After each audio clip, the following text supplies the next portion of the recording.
Tanan, good morning. If you have your Bible, please dito maglangan. And I think this is the last, hindi pa man siguro katapusan nga part ni sa aton nga study, pero tungod sa aton time, wala gid nato na human gid ang First Peter, no? Tungod kay we wanted to study more sa next nato nga topic, mahitungod sa pagkatao ni Jesus Christ. So amo nang aton nga next nga topic. So ang aton buhaton karon, let's go sa sa First Peter sa ato mga Bible, please, in the book of First Peter.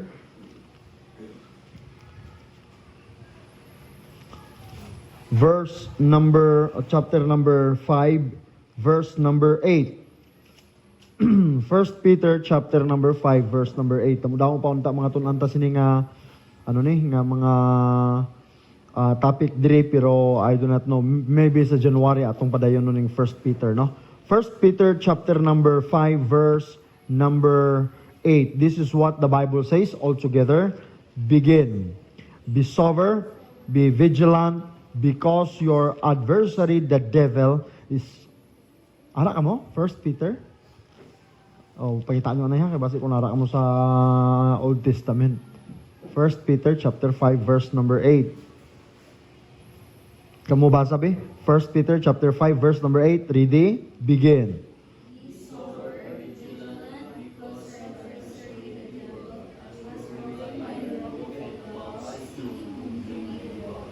Amo na, hambal sa Ginoo. Ingon niya, be sober, be vigilant. Dapat magbantay kamo, kag magiging mabinantayon kamo, kay ang inyong kalaban, ang inyong kontra, ang yawa, daw parehas sang leon nga nagngorob og naglibot, naglibot-libot, nangita kung kinsa ang iyang ma-devour. Let's pray. Father, we thank you, we praise you, Lord, once again for this wonderful time and opportunity, Lord, that we can study sa imong word. We thank you, Lord. We praise you, Lord, for everything ang gihimo nimo sa among kinabuhi. As we continue, Father, sa among learning karon, ikaw mag-bless. In Jesus' mighty name we pray. Amen. Well, according sa Bible, ginklaro sa Bible sa aton nga gibasa karon, mahitungod mga kaigsunan sa aton nga kalaban nga mao ang yawa. And the Bible says it is real.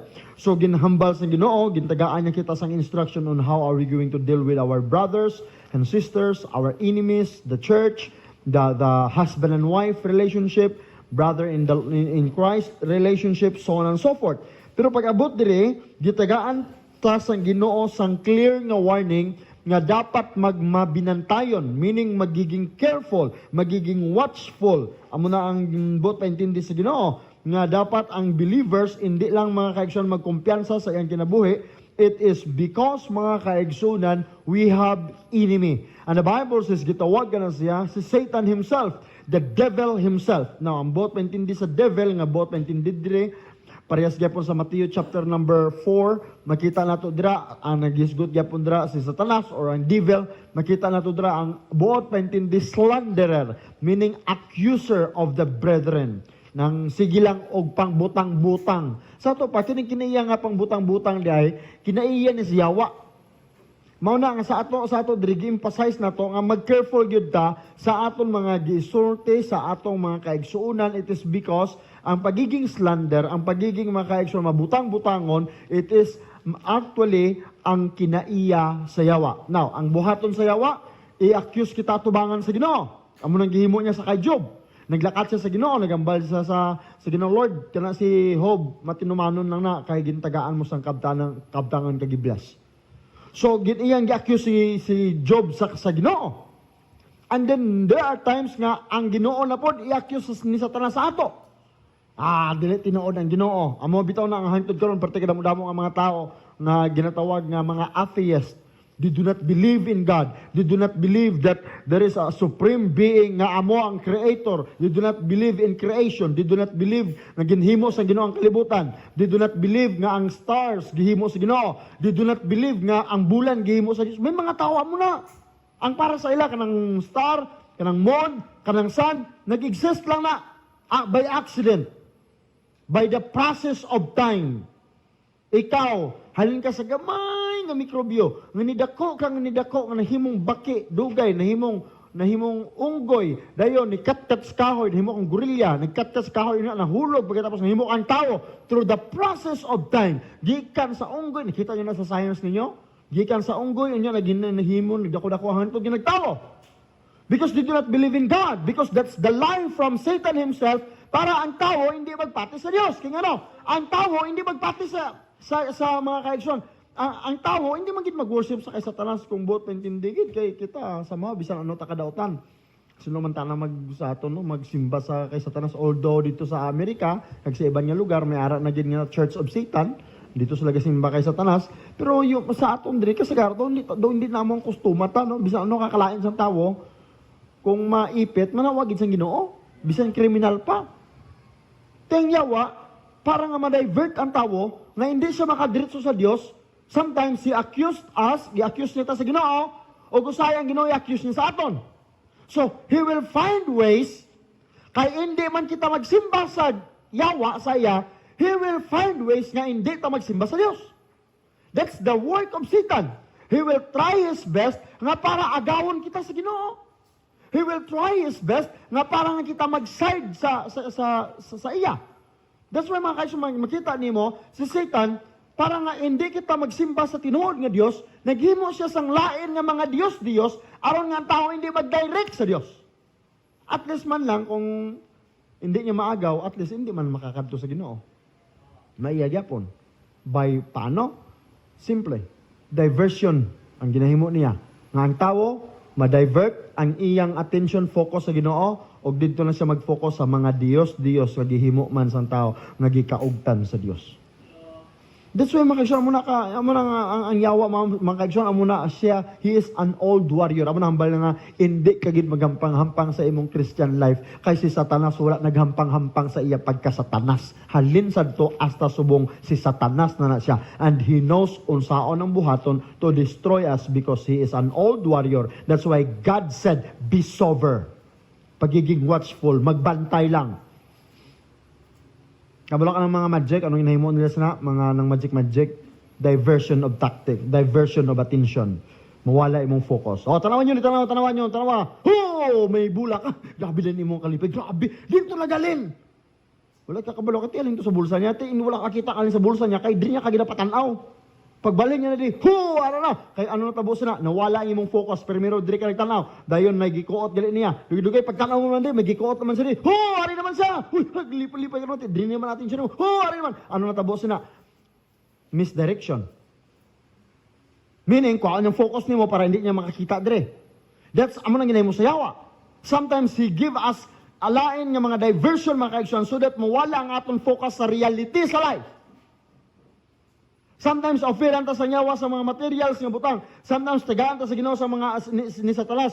Sa mga amuning nga mga butang andin mawala ang atong focus og mabutang dira nga ano ni, ang atong attention and nawala na sa mga langit nga butang. That's why kung tanaw nimo bisan mga Kristiyanon, perti kada mo nawala ang ila focus sa pag-serve sa Ginoo because mga Kristiyan, because of the deception na gihimo sa yawa to refocus to the things that is temporal. Amo na kung tanawan nimo, asig bugat eternal things or temporal things.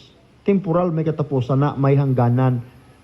Oh, may ara nga punta. Kung sa Bisaya pa, naay tumoy ana. Na gani katapusan. Pero why is it people will spend their time and their life sa mga temporal nga butang rather sa spiritual? Kaya nga no, naisahan ka niya sa yawa. Naisahan ka niya. He offers something here so that you can forget eternal things here. Amo nang gitawag siya sa slander. He want you to doubt God.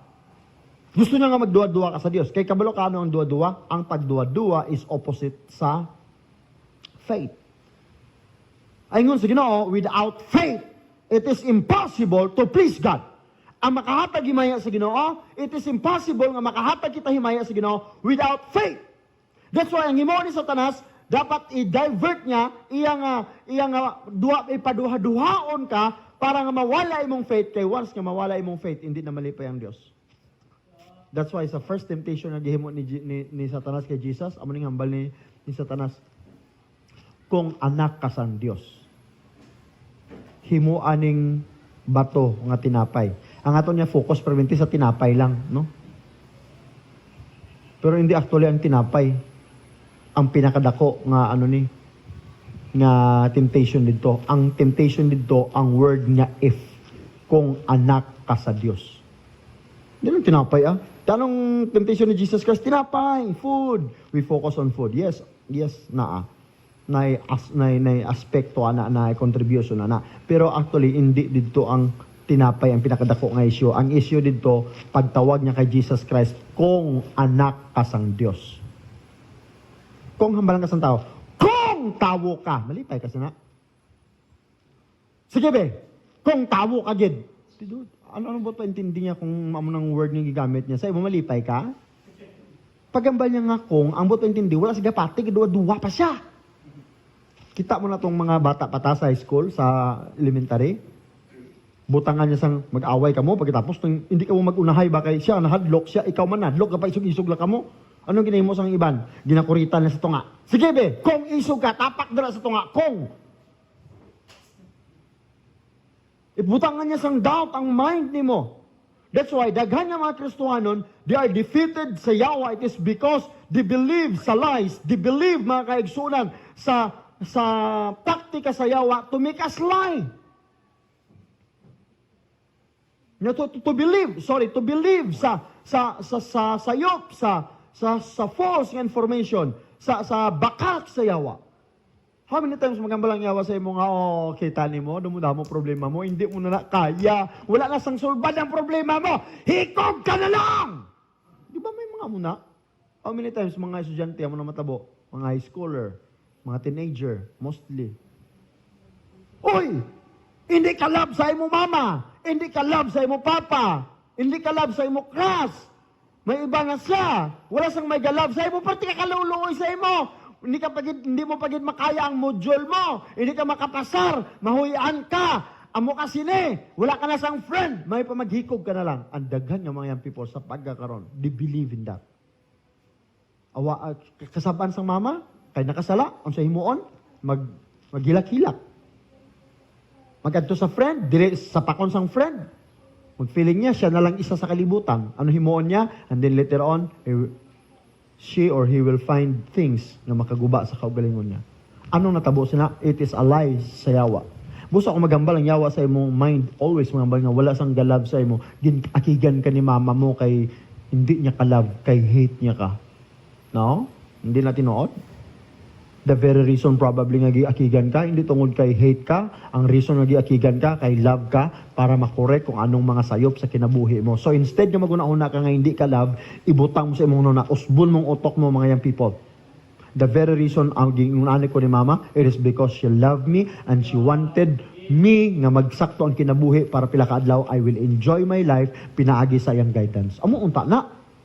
Di ka pagkakigan ka, pagkatapos dayon mo mukmuk-mukmuk, tagtatlo ka kaadlaw, hindi maligo. Di ka magkaon-kaon, magkangkag-kangkag da imong mga buhok. No? Ang baho mo dugin, balsamar ka. Ay, ti man muna. How many times, mga bata, akigan mo, amo na matabo. Magsulat-sulat dayon og mga last will and testament para sa akong mama, muni, sa akong papa, muni, sa akong lola, muni, sa akong mga friends. Tapos mangita sa kutsilyo, sakit man, so hindi na lang madayon, pero nadayon na sa kasulat. Why? It is because our enemy is the devil. He is a slanderer. He will, mga kaigsoon, according sa Bible, verse number 8, ingon niya gi-explain dire, ang yawa gin-as mga kaigsunan mo gangurog nga leon sa ilunggo pa. Gikumpara dire mga kaigsunan ang yawa sa leon. Nganong leon man? Pertikada mo sang rason nganong leon. It is because mga kaigsunan, ang leon, it is predator ang leon. Predator, meaning mga kaigsunan, mangita nila kung sino tokbo niya. Sa atong nga circle dire sa church, kung nag-serve kasi Ginoo, ang yawa, galibot-libot lang, ang nagatanaw kung sino ya tokbon. Ang pamangkot karon sino pastor ang tokbon ni Satanas? I tell you this, number one, ang una nga tokbon sa yawa, mga kaigsunan, those Christian that are weak. Mga weak. Mga hina. Hindi ba paintindi nga physically strong ka? Personality ni mo strong. Hindi ba paintindi nga spiritually strong ka na? Even how physical, strong, nga strong ka physically, basin emotionally, or basin mga kaigsunan may mga masul-masok ka, may mga abs ka, Kagauna-una ka nga strong ka, lahi sa spiritual life. Satan will devour those weak nga Christian. Meaning, those Christian nga luya. Oh, humanly speaking, paano mang tao magiging luya? Paano tayo mahimong luya? Kabalo ka paano? Kung wala ka paniaga, paniudto, panihapon. Wala ka gitimplan sa kape, wala ka gitagaan sa amuni, muna maluya ka gid, no? Hambal nila, ari pagid, bisan ano ka kusog ang immune system mo, nagainom ka pa sa mga vitamin C pakadto sa Z, mga kaigsuunan kung bayaan ka maluyahan kagyapon. Wow. Si Pastor Marshall lang gid nang karelate. Si Jaw ga pang yamid. No gay naka sinuknok galungo-lungo. Oh, tinuod. Si Sir Berber gadoko-doko bagid oh. Oo, bisa ano ka kusog-kusog imo lawas, vitamins ka pa, kung biyaan ka, mahina gyapon imo immune system. Anyway, weak. Paano nagiging weak ang isa ka tao? Walay kaon. Mag-weak, magiging kasi na. Bisa ano nga persado, pabaksing ka, pagkatapos isa ka kasimana hindi pa kanon. Tapos ang mga kontra, humba, mga sudan niya kung ano-ano. Dado mga kayo, so patay, pag-abot sa ring, patay kagad ka nga, weak ka. Wala ka kaon. Amo na mga kaigsoon sa spiritual life ta. Bisan how strong you are physically, it seems nga daw strong ka, pero ang realidad mga kaigsoon, you are weak inside. Why? Because your life was not, mga kaigsoon, na wala na tagaan o tsansa na ma-feed sa pulong sa Ginoo. Now, ang atong lawas, kinahanglan ta sang pagkaon para nga ma-feed kita kag magiging stronger kita. Pero ang imong kalag, ang makahatag lang gidlig-on sa imong kalag, wala liwan, wala lain, nothing but the Word of God. Wala ang pulong sa Ginoo, wala kusog ang kalag mo. So si Satan, he will devour. Kinsa iyang i-devour? According sa mga kaigsoon sa verse ng ibasa naton, he is like a lion na nagalibot-libot gapangita sang iya i-devour. Sino ang iya i-devour? Number one, those weak Christian. Pamangkot ko, how strong ikaw? Base ang nawong mo lang strong. Ibang lagi pong intindi. It's okay. Base ang strong sa imo, nawong mo lang. Pero kumusta imo kalag kag espiritu? Ma-determine ang mga kaigsunan ang isa lang gid kabutang ang kinahanglan mo para magiging strong ikaw. Ano, pastor? Pulong sa Ginoo. Kaya nga, ang pulong sa Ginoo amuni ang pagkaon sa imong kalag. God said sa kay Satanas, man shall not live by bread alone, but by every word of God that proceedeth from the mouth of God. This is our meat. This is our milk. This is our food for our soul. The Word of God. This will make you strong. This will make you stronger. And this will make you wise. The Word of God. That's why si Satanas, pag maglibot-libot siya, kung sino tong hindi founded sa pulong sa Ginoo, amo ginang una matukob sa nyawa. Nga, adamo daw matao mailad sa iba niyang mga relihiyon. Kabalo ka nga, because those people are not strong enough o walay knowledge enough sa pulong sa Ginoo. That's why una sila ma-devour. Amo na importante nga ay may simba takag may wali. Sa ibang nga simbahan, importante sa ila kanta. Kanta sa aga, tag 2 ka oras sa kanta, then dugay mawali kadali lang. Pagkatapos kanta naman nga hasta magkaralipong ka kanta. Sa aton hindi naton gibalance naton, pero not only gibalance naton, pero we give more importance, my beloved brethren, sa pulong sa Ginoo. It is because this is the only food sa atong kalag. Ano ginahimo ni Satan? He is a slanderer. He is grabe ka expert nga maging grabe ang deception na ginahimo niya. Balikon ko so that mawala ta sa focus. Amo nang butong tindi sa yawa, slanderer, accuser of the brethren. So God said, be sober, magbantay lang. Kining vigilant nga word. Sino sa inyo si Gregorio? Nakadungog sang pangalan nga Gregorio. O Gregorio, di ba, may pangalan. Ang boto intindi sa Gregorio, mga kaigsunan, vigilant. Meaning watchful. It means, mga kaigsunan, we should exercise careful nga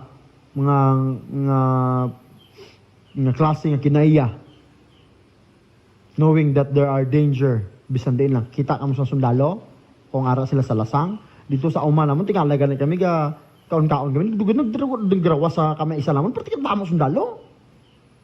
Wala kila sila gaagis dalan, bisan din na sila gaagi. Kaya nga, gabantay sila. Nga hindi sila mabalaan kung hindi sila gaagi. Grabe, gabantay sila. Wala kita sa sundalo nga paabot sa lasang, nagakiranadlaw kag nagapamati isang mga drama, kag nagahinugyaw sila to. Wala. Bisan magluto gani sila, hindi kinanglan mag-aso. Di amak mo na nga disiplina para gabantay gid. Kaya kung di sila magbantay, madisgrasya sila. Amo nang ambal sa Ginoo sa ato ng Kristohanon, magbantay ta. Kaya kung di ta magbantay, madisgrasya ka gid. Kita mo nang gakadisgrasya sa mga motor? Gakadisgrasya mo sa kanan? Ay pataka lang sang liko, wala gid galingi kung may ara lang. May side mirror di pangkuan. Parang nga kuan sang side mirror para choy-choy, no? Kuan sang brake light. Di mo na nakabantay ka magdalagan ka, gulpi lang magkuan, hindi ka man kabalo nga naghunong kay wala ka man kabalo nga wala man sa brake light. Hindi magbantay. Kung ikaw hindi ka magbantay, bugto ka gid. Ako, how many times? Diri ka, pagkatapos sa motor, diri, bigla lang magliko. Pagkatapos balik naman. Pag atubang siya mo, kadlaw-kadlaw pang...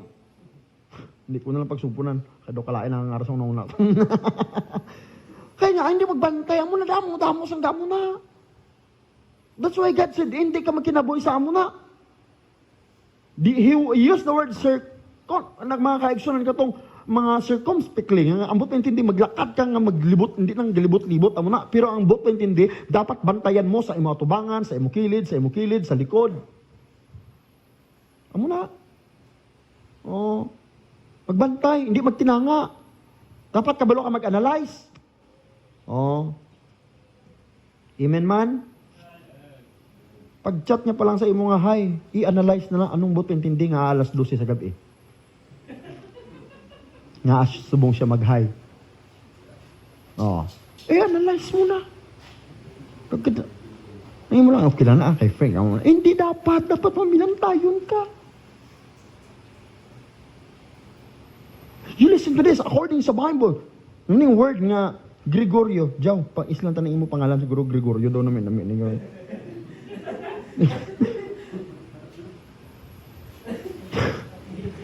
According sa Bible, he is an accuser, my beloved brethren, and he is a predator, he is cruel. Sino ang una nga i-debar? Sino ang una nga i-tokbon sa nyawa? Those Christian who are weak. That's why importante nga mainampuon ka, magbasa sa Bible. Kaya nga that's the only thing that will make you stronger, the Word of God. Amo na sa amon diri sa simbahan, every night, ning kamot yun mi nga, not only gabasa kami personally sa Bible, pero as a group, gabasa gid kami. As a group. Kada gabi gid, tag 1 hour, magbasa kami, ang ibang galibat-libat na kabasa kasi basta lang basa lang gid. Okay, that is the food of our soul. Sino pang i-devour sa nyawa? Number 1, those who are weak. Ikadua, those who are weary. Hindi lang tong luya, pero tong ginakapoy. May itsura nyo pa, mabalaan ko na kung sino ginakapoy sa inyo di, no? Labi na ko mag-abot na sa mga 30 minutes ng wali, do makita ko sino nagidangkwan, no? Pero hindi na ang boto, hindi physically nga kapoy. Spiritually nga kapoy.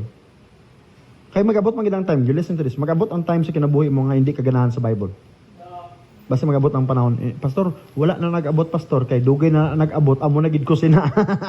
Hindi kaganahan sa Bible. Kabantay ka daw, interesado ka pa mag-istorya sa basketball, interesado ka pa mag-istorya sa mga motor-motor, sa mga aswang-aswang, mga manananggal, mga ano-ano da, no? Kung mga lalaki, magtapok-tapok, mas interested ka pa mag-istorya sa mga kulot-kulot, sa mga, sa mga foundation, mga lipstick, ano nga klase, di ba mga boys? Karon, ang pamangkot, pag-abot sa Bible nga, ado ginatuyo ka. Kaya nga, ginakapoy ka na. So, hambal sa Ginoo, he is like mga kaigsunan, murag liyon nga nagangurob, gapangita kung siyang tukbon. Ang una kit matukob, ang mga gikapoy. Ikadua, ang mga nangaluyahan. Bisan sa mga kuan nga mga dagan nga mga animals kan tan-awon niyo sa TV, no? Pakita niyo na mga kaigso sa mga Discovery. Paglagas ang leon. Siyempre, ang mga pagsikya gasotoy na to, layo-layo na to dalaganan. Sino ang mauna madakop gid atong mga luya nga do hindi ka dalagan. Amo gid to una mga kaigsunan matukob. Tanawan ninyo. amo gitong mabilin, kag ang mabilin amo gitong matukob. Amo na nga kung ako sa imo, hindi ka magsugot nga luya ka. Kay sa panahon nga maglinag sanay, at least may kusog ka. Are you still with me? Why? Because he is like lion, mga leon, mga kaigsunan, nagapangita kung sino yung i-devour. Number one, those who are weak. Ikadua, those who are weary. Ari pagid, those who are wanderers. So, mga wanderers, itong mga na bulag sa flock. Kaya ang mga buffalo sa mga panahon dito sa ilang sa ilang nga time, bisan dito sa ilang lugar, mag-isa gina sila. May mga time ang buffalo, mga kaigsunan, himuon nila kung ara ang leon, magpalibot sila. Kag tanan ang sungay nila pakadto sa leon. Bisan maglibot-libot ang leon, tanan sungay makita niya. Ang ilang mga old nga mga upod, ang mga bata ara sa tunga, maproteksyonan nila. Kag magtapad-tapad sila palibot hasta nga ang leon wala sa may masudlan kay puro sungay makita. Ang mga weak, ang mga weary ara sa sulod. Hindi ba proteksyonan? Pero pag magguba na nga formation, kag magdalalagan na sila, ang mabilin, kag ang una gid matukob, mga kaigsunan, atong weak o atong weary. Labaw sa tanan itong mga wanderer. Atong wala na sa grupo, siya na lang isa. Itong nagkuhan, ambal siya nga, mga judgmental man ang mga upod kuda, hindi ko nila maintindihan, maglain-lain ako, hindi na ako mag-upod sa ila, ikaw na lang isa. Sino man mag-pray sa imo, sino mag-protect sa imo, sino magpahimangno sa imo, sino magsaway sa imo, sino maghatag sa imo sang guidance, kay ikaw nang malang isa, kay hindi ka naman mamati sa pastor, kay daw, abi mo daw, pastor ka naman. Kada abres ang pastor sang Bible, dayon mo pang yamid, pati kasi na. Pag sure, wala ka gambal sina, pero sa una-una mo, hasta nga hindi ka na makita sa simbahan nga ikaw na lang isa. And sa ina nga panahon, mga kaigsunan, once you wander around nga ikaw lang isa, no one will pray for you, no one will protect you, no one will be there for you. That's the time that Satan will devour you. Hindi, amo na nga hindi gidwise nga maghalin sa simbahan. Hindi gidwise mga kaigsunan nga magbulag ka sa mga igsoon nimo sa pagtuon nimo. Kay they are the one nga mag-protect sa imo. Unta, amo na, at least amo nang matabo. Kaysa ibang nga simbahan, sila man ang gatinukbanay man, no? Wala na labot ang nyawa, no? Sila na lang gadinaot-daotay. Unta, hindi mag-abot sa aton nga simbahan, amo na nga klase nga pamatasan. No? Sa ibang nga simbahan, may mga amo sila.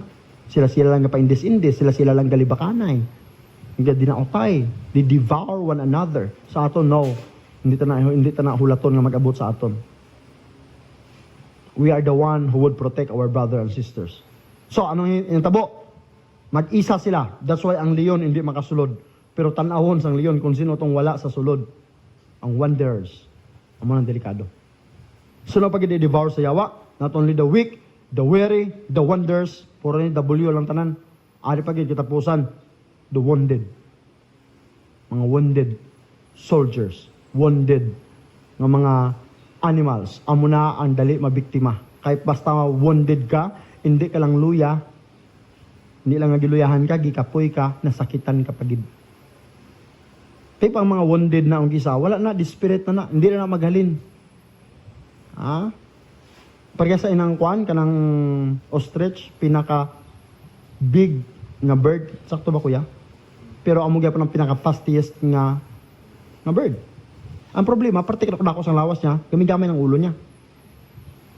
Pag lagso na siya sang leon, madalagan niya sa kusog-kusog. Parte kusog-kusog na. Pero problema sa iya, pag makapoy na siya, ang himuon niya, isok-sok niya ang ulo niya sa mga bato. Taguon niya na. Kay feeling niya, safety na siya, basta makatago ang ulo niya. Pero kung lawas siya, gagawas siyempre. Nakita na siya buho, dito na siya matago. Pagtago niya, isok-sok niya ng ulo niya dito sa may buho. Dahil na siya, feeling safe na siya, pero ang lawas niya, exposed ka ayo. Hindi na amo na panahon nga i-devour. Amo nang panahon nga, makaisyon, ikaunon siya. Kaya nga, wala, mga kaisyon, nagamit gid man siya sang utok niya. Ang ulo niya lang gi-safety niya, pero ang lawas, wala. Naintindihan niyo? Amo na, ay, hindi ka daw, hindi ko pati. Amo na ostrich. Perti ka kusog-kusog, perti ka dako-dako, perti ka dasig-dasig magdalagan, pero, sa panahon niya kapuyon siya, hindi na siya, amo na siya. Wala gagamit sang kaalam. those who are not wise will be devoured. Sino tong mga wounded? Sino ni mga wounded nga Christian? Ining mga na-offend. Grabe si pastor. Sweet dress lang itong gitayan ko, iwali niya, get? No, te, amo na, hindi na. Kung makadaw ko sa sweet dress, matay sa mangyapon ko.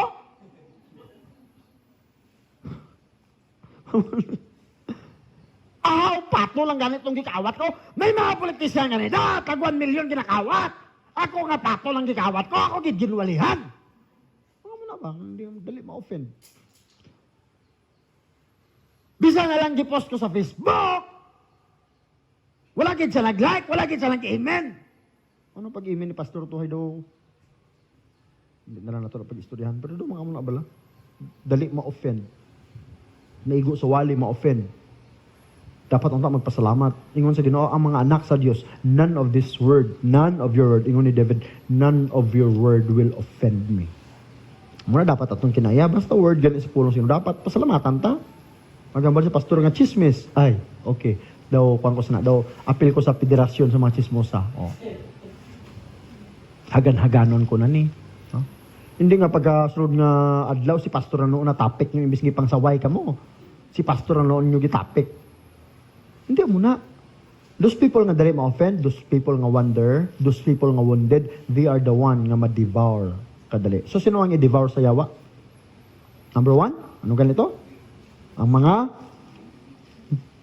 mahihinang nilalang. Mga weary, wanderers, itong wala nagpasakop mga kaigsunan sa authorities ang nagabantay sa iya. Those who are wounded Christian.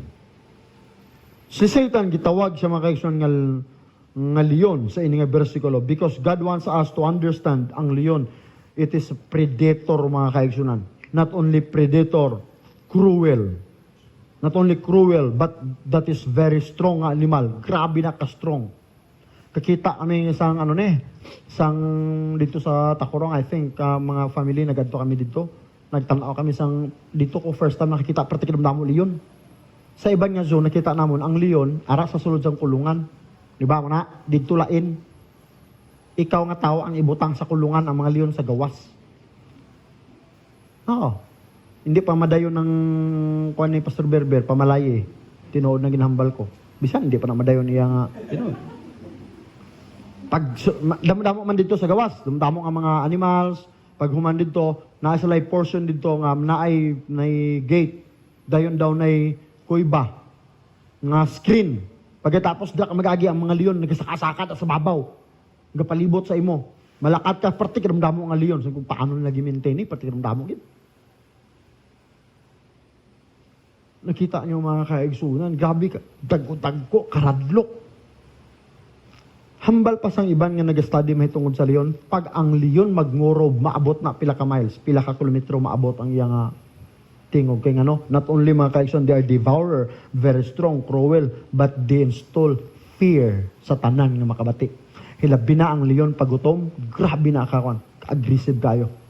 Anita gina kung sino iyang kaunon. Kag ang makaon niya, ang dali-dali madakpan, tong weary, tong wounded, wanderer, and also those that are weak. In order for us ma-avoid nato nga hindi ta ma-devour, feed yourself sa pulong sa Ginoo. That's why we have devotional every morning, no? Na ako'y devotional sometimes in the morning, sometimes gabi. Yung gituyo ko na para sa inyo. Para nga may mga panahon sa inyo kinabuhi dito sa office, kung diin man kamo, at least give time nga magpamati sa pulong sa inyo. Bisan na lang 10 minutes or 12 minutes sa atong devotional, at least nga mapakaon ang imong kalag sa pulong sa Ginoo. I am doing it for you. Para makalearn kita together, so that dili ta magiging weak, weary, wounded, and wanderers. Are you still with me? Isa nga ginahimo sa yawa is to install fear. Not only he is a slanderer, gubuon niya ka sa Ginoo, ang Ginoo gubuon niya sa imo. Amo na akong gisa, damo ang mga tao hindi magpati sa Ginoo. Amo nang ginisgutan nato ganiya. They will not believe in God. They will not believe that God is powerful enough to help him or to help her. How many times ato, may mga panahon that we doubt ang power sa Ginoo. When we have problem, dahil giduwa-duwa na tad nga hindi na mahatag sa Ginoo. Sadto may ara kami to sa Banisilan, sadto member, nagambal kami. Sige, mga prayer request by prayer meeting. Anyway, sa January, magsugod ang aton prayer meeting. Okay? We go here and I will explain why prayer is important. Next naton ng mga topic. Pero I tell you this, pag pray namon, sila niya pastor, prayer request, siling ko ano? Sila niya pastor, ampoy ko nga tagaan ko sa Ginoo sang isa kasako nga bugas. Tiginan may blackboard kami, gibutang namon, green board, ginbutang namon. Hapit na magampo sa niya pastor, inang pwede nga tunga na lang sa sako para nga daw hindi kayo damo. Kaya ang una niya, kung isa kasako daw hindi kaya sang Diyos, siya mo na nga tunga na lang. No klase na ka klaseng Kristuanon? Maduwa-duwaon. Wala mo na, basit na limtan mo. Ginhatagani sang Ginoo ang iyang bugtong nga anak. His only son, His own son, para sa imo. Karon isa lang kasako, maduwa-duwa ka. May patbuinan mo.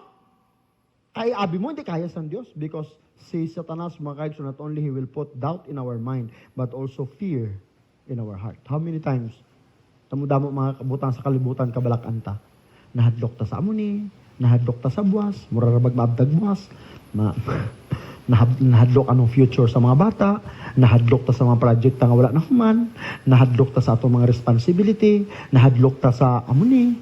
Pero kung nahadlok ka sa hangin, sa tubig, sa adlaw, lain na tanain ang mga kahadlokan, no? Dapat ka lang magpabakuna sa anti-rabies siguro.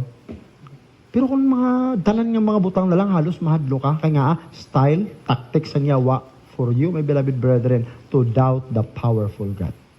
Kaya mo na iya, to install fear. But God said, how can I fear when Jesus is near? Even the book of Romans said, if God before us, who can be against us? Kung ang Diyos upod sa aton, sino pa man ang pwede nga maglupig sa aton? God said, fear thou not, for I am with thee. Kapila na gibalik-balik sa Bible. And God said, you just relax sa imong life, sa imong feeling, sa imong gibate karon. Ari ko, I will take good care of that. I am your God, I change not. I am a powerful God. I can do tanan nimo. I am the God of impossible. So don't you worry. Don't have fear. Kung nabalaan mo lang ang pinakagamhanan nga being sa tibuok kalibutan, imong amahan. Paano ka mahadlok?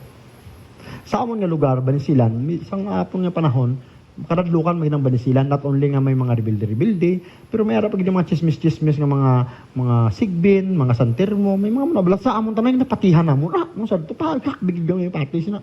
Gali kay nabantayan ko, ginhimo lang gina para at least hindi ka na magralagaw ang mga bata gali no. Nag-create ang mga ginikanan naton sang mga fear factor para nga hindi ta magralagaw kag effective. May mga white lady, may mga sigbin, may mga kapre sa babaw sang mangga, mga pag maglulupad ang kabog, pag human sila, ang sunod sila, itong mga daggo na. Di sino maglagaw sila. Ang mga sa amon dito, ya, pag uwang pagid sang ido, tanan, araw na si wala pagid sang mga suga kag mga kurinti sa to. Di pwede ka buglay na. Wala sa mga tikaw-tikaw pagkagabi. Mitsa na lang, gasiga-siga. Pagkapalong sang mitsa, ara na tulog, nagidam na nga sa tulog na. Hey, may kulba sa kasing-kasing. Pero kabantay ko, bisan din ko magkadto, bisan ano oras, basta upod kong tatay ko, number one, wala ko nahadlo, kay una, pulis siya, may posel siya mo. Pero kabalo ko, na hindi ko pabayaan sa tatay ko. How many of us nagalakat sa inikalibutan as if nga daw wala Ginoo? Amo na nga gamay nga problema sa kinabuhi, we give up so easily, we are discouraged, disappointed, ma-stress, ano-ano na lang ang aton batyagon, kay nga nagalakat ka sa kalibutan as if nga wala ka Dios. Don't do that. Tactics na sa nyawa para mag-doubt ka kag para magmahinadlokon ka. Have faith in God. He is always there for us. He said, I will never leave thee nor forsake thee. Hindi ko ikaw biyaan, hindi ko ikaw isalikway. God said, and lo, I am with you always, even into the end of the world. Why worry? I'll give you a verse. Hindi ka mag-worry? Saka lang ba? Gamay. Gamay lang. Saka lang gamay. Hindi sa bangko. Saka lang verse. Verse. Number 7. Diba? Verse 8 atong gistadihan. Ngayon hindi ka dapat mugoy. Ngayon hindi dapat ka mahadlok sa yawa. Dapat ka magiging sober and vigilant. Pero verse number 7, God said, casting all your cares upon Him. Why? For He careth for you. You are in this verse. It is a very personal nga verse. Hindi ni para sa iban lang. Kung kapamati ka subong sa akon, para ni sa imo.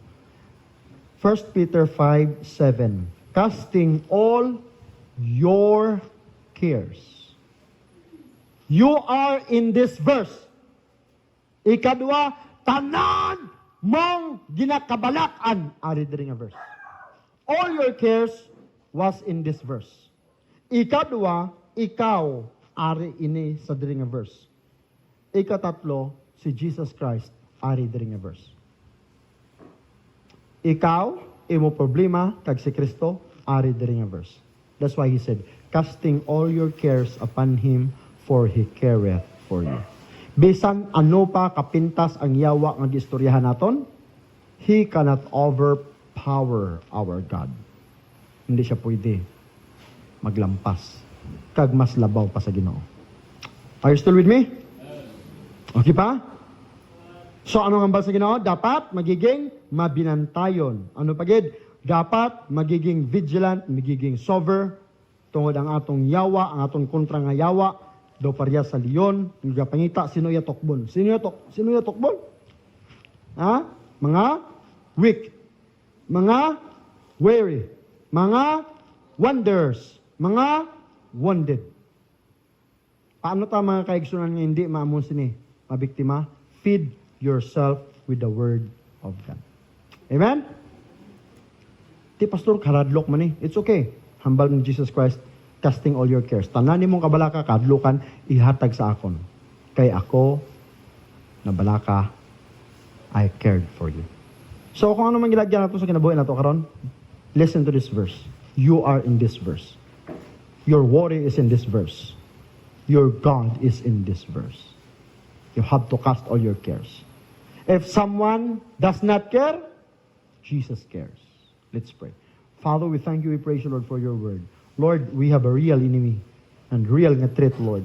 And help us, Lord, not to put our confidence to ourselves, but to put our confidence sa imo. Lord, help us, Lord, to be sober, to be vigilant. Lord, help us nga dili magiging victim.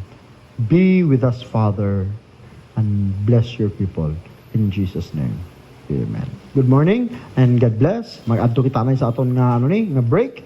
Itong CR diri lapit na side, and then after 5 minutes, magbalik kita sa aton nga worship. Mayong buntag o dagang salamat.